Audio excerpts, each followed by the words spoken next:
Hello everyone, स्वागत है आप सभी का एक बार फिर से मेरे चैनल ब्रेनोलॉजी लीगल पर।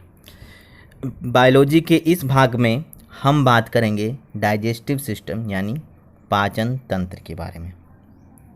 मनुष्यों में पाचन तंत्र मुख्य रूप से दो भागों में विभक्त होता है, आहार नाल और पाचक ग्रंथियाँ, जो कि आगे और भागों में विभक्त हो जाती हैं, जैसे मुख, ग्रास नली, अमाशय, आंत्र, यकृत और अग्न्याशय।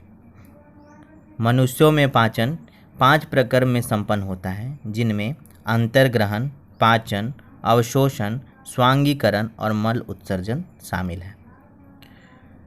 पहले भाग में भोजन मुख में आता है, जिसे विज्ञान की भाषा में अंतर्ग्रहण कहते हैं।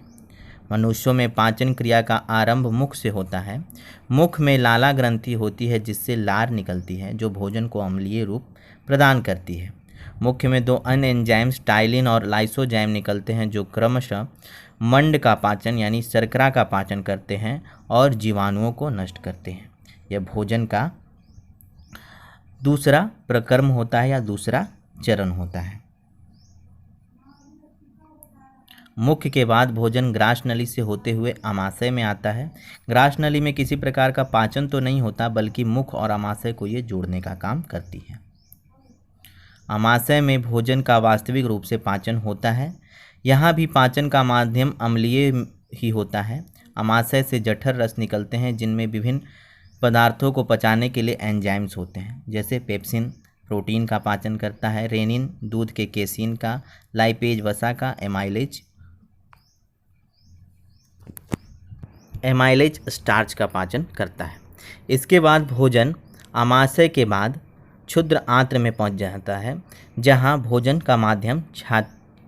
के पाचन का माध्यम क्षारीय हो जाता है। क्षुद्रांत की लंबाई 7 मीटर तक होती है। यहाँ अनेक प्रकार के एंजाइम्स निकलते हैं, जैसे लैक्टोज शर्करा का, माल्टोज शर्करा का, इरेप्सिन प्रोटीन को अमीनो अम्ल में बदलता है। शेष बचा हुआ भोजन बृहदांत्र यानी बड़ी आंत में आता है, जहाँ जल का 90% भाग अवशोषित हो जाता है। बृहदांत्र में कोलोन, अंधनाल और मलाशय होते हैं। अंधनाल से जुड़ी परिशेषिका में सेल्यूलोज का पाचन होता है, जो शाकाहारी जीवों में पाचन का प्रक्रम है।